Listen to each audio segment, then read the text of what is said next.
this last video of part F, F.3, efficiency of Mergesort.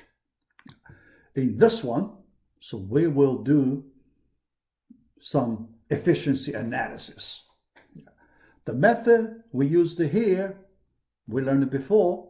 So let's just do it another time. To practice a little bit. All right. First, let us derive recurrence relation. It is pretty straightforward. So we can get it easily.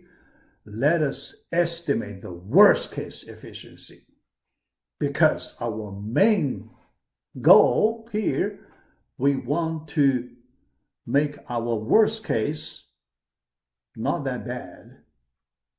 The worst case as good as possible. So that is our main consideration in this sorting algorithm. So when we do the split, we split right in the middle, right? Here we use T function, capital T, T of n. We use it to represent the number of comparisons. Then we make even split. So we get two subarrays with approximately equal size. Then we conquer. This is a divide step. The conquer step, we conquer each subarray. So get each one sorted using the same notation, T of the problem size approximately n over 2. The second one also n over 2. But we also need a merge step, right? The merge step combine two subarrays. That one, we need n comparison.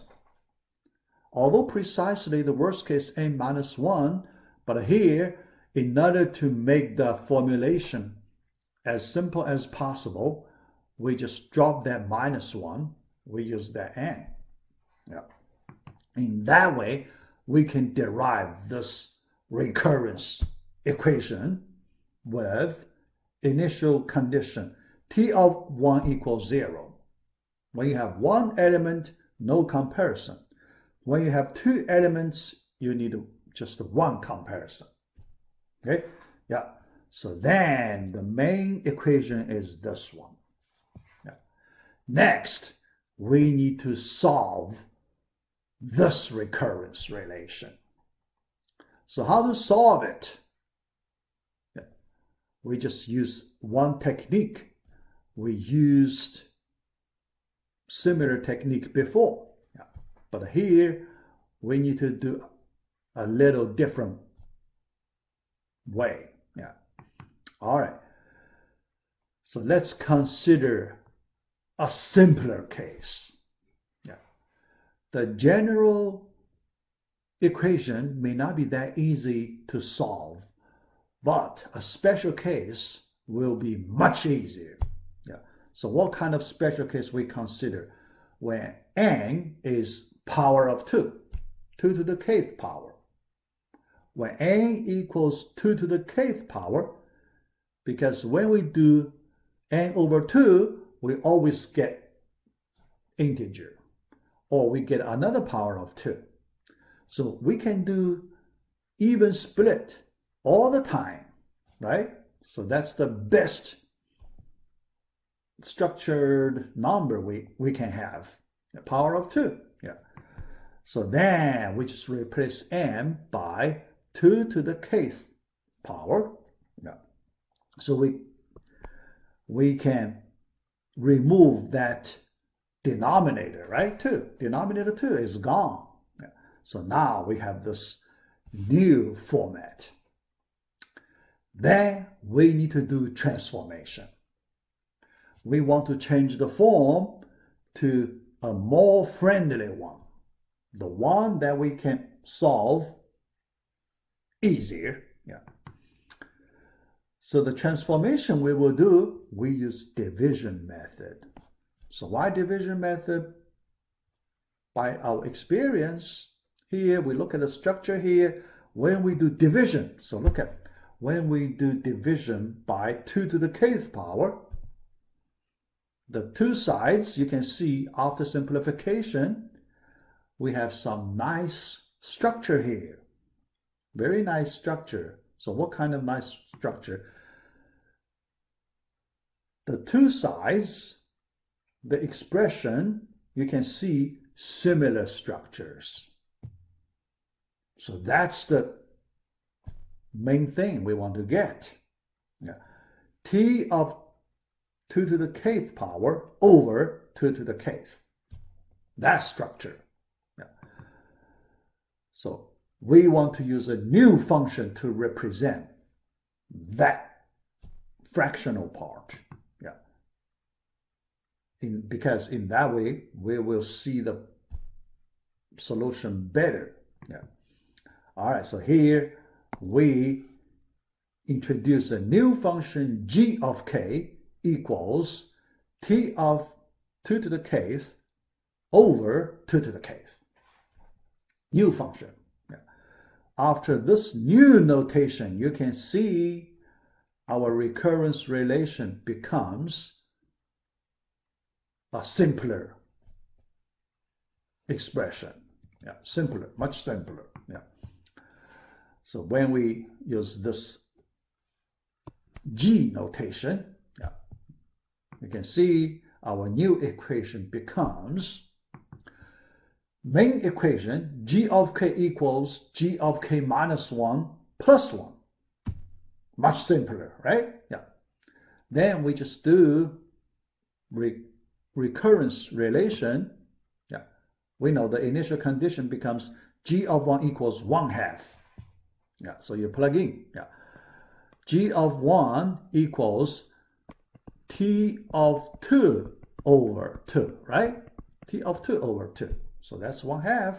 T of 2 equals 1. Yeah. Now, let's do the recursion. Okay? Yeah. Equals G of k minus 2 plus 2. And so on, all the way down. Yeah. How do we keep track of the relationship between the two terms? Here we can see the invariant, a very simple invariant. We can observe the invariant is the size number, whatever k minus something, the size number plus this constant number is invariant. That number equals k. Okay? Yeah. All the time. For all the,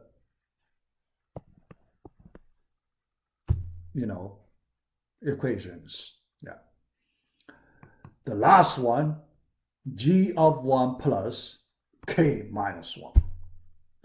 And the g of 1, we know 1/2. So you plug in 1/2, you get k minus 1/2. Yeah. So the k minus 1/2, now we can put it back and we try to get t expression. Yeah.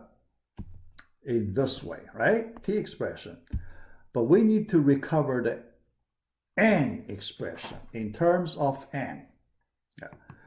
We know n equals 2 to the kth power, and the k equals log base 2 of n. So let us put it back. T of n approximately n times log base 2 of n. Log base 2 of n. Right? Yeah. All right. But here, last step, we still need to do. Yeah, last step. We still need to do.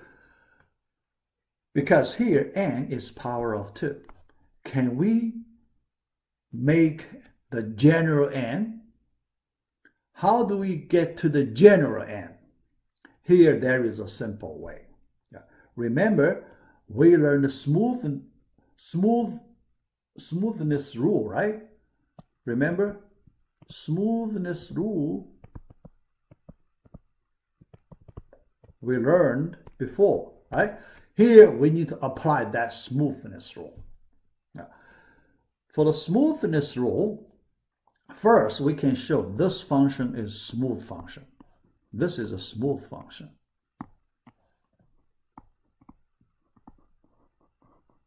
Why smooth?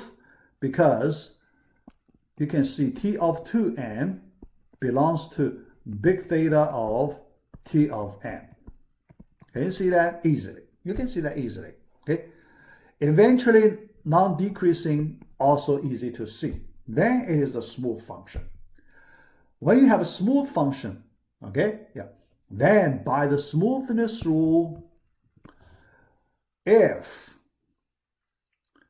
this is true for n equals power of 2, it is also true for the general n. So that is the result from the smoothness rule. So you can see, we don't need to do much work. We just apply the smoothness rule directly. We can get the answer easily.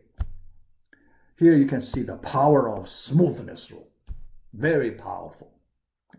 All right, so we finish part F. And we finish this module 4 also. All right, so let me stop here. Yeah.